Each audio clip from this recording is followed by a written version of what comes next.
Il nostro progetto per il sociale si chiama Fondazione San Gennaro, di cui siamo socio fondatore. È una fondazione che nasce nel Rione Sanità dall'inventiva e dalla energia di padre Antonio Loffredo, che già con alcune cooperative aveva unito dei ragazzi del Rione Sanità e aveva creato delle opportunità di affrancamento di alcune persone dalle condizioni del Rione. Un affrancamento che si manifesta attraverso il lavoro e attraverso l'arte. L'idea della Fondazione San Gennaro chiaramente è di cercare di aiutare nelle prospettive future tanti ragazzi, ma l'idea di fondo è di non fare un intervento a pioggia per tutta la comunità, ma di selezionare le persone più meritevoli e cercare di dargli una vera formazione culturale. Il progetto della Fondazione, che viene raccontato in un libro molto bello che è Noi del Rione Sanità, scritto appunto da padre Loffredo, nasce da una constatazione. Questo gruppo di ragazzi aveva preso un luogo abbandonato, le catacombe di San Gennaro appunto, e l'aveva trasformato, ripulito, organizzato e trasformato nella seconda attrazione più visitata di Napoli, e con questo alcuni ragazzi avevano potuto visitare l'Europa, girare l'Europa e studiare l'arte. E questo percorso, che poi nel tempo si è arricchito a livello musicale con un'orchestra che si chiama Sanità Ensemble, che sono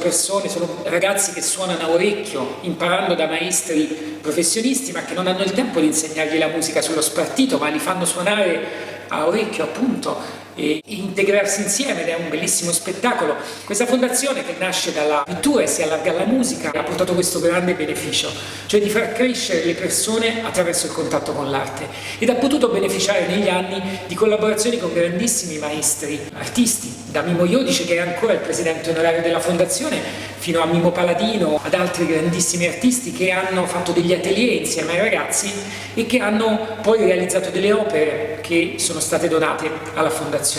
Noi come Ferodi abbiamo deciso di partecipare come socio fondatore perché questo progetto non solo è un progetto sociale per la nostra regione importante, ma secondo un progetto che collega il lavoro, l'arte e la prospettiva di crescita, qualcosa che è molto importante per esempio anche nella cura di un vigneto, anche nell'inserimento professionale di tante persone nel mestiere agricolo, cioè quello di darsi delle prospettive attraverso la cultura del lavoro e farlo attraverso un savoir-faire, un'expertise delle proprie mani. Quindi molti di questi ragazzi imparano a fare oggetti all'interno della fondazione e lo abbiamo creato ovviamente con un contributo economico, ma anche realizzando ogni anno una bottiglia particolare attraverso delle collaborazioni artistiche. Questa è la bottiglia che abbiamo fatto per esempio con Mimmo Iodice. Queste bottiglie vengono poi vendute e il ricavato al 100% viene donato alla fondazione. E ogni volta che noi facciamo una bottiglia con un artista abbiamo cercato allo stesso tempo di coinvolgere l'artista nell'arredamento di un angolo della nostra azienda o nella realizzazione di un'opera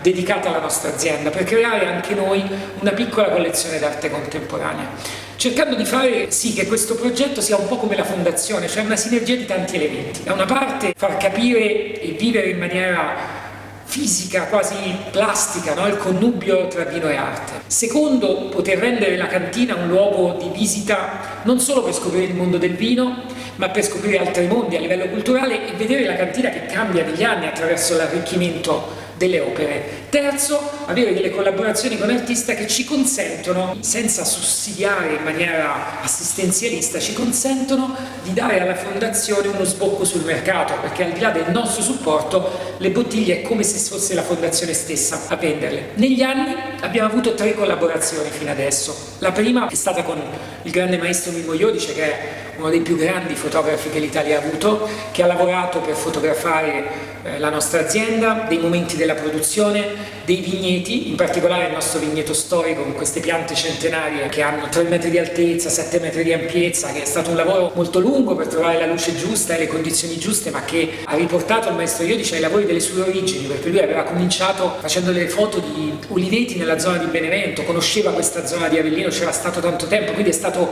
un momento bello nella collaborazione, anche emozionante per lui di tornare in questi luoghi dopo tanto tempo. Successivamente abbiamo lavorato con 2 artisti più giovani, Vedova Mazzei, che avevano avuto tra l'altro Mimmo come maestro alla scuola a Napoli, Simeone e Stella, questa coppia che realizza opere, una qui dietro alle mie spalle,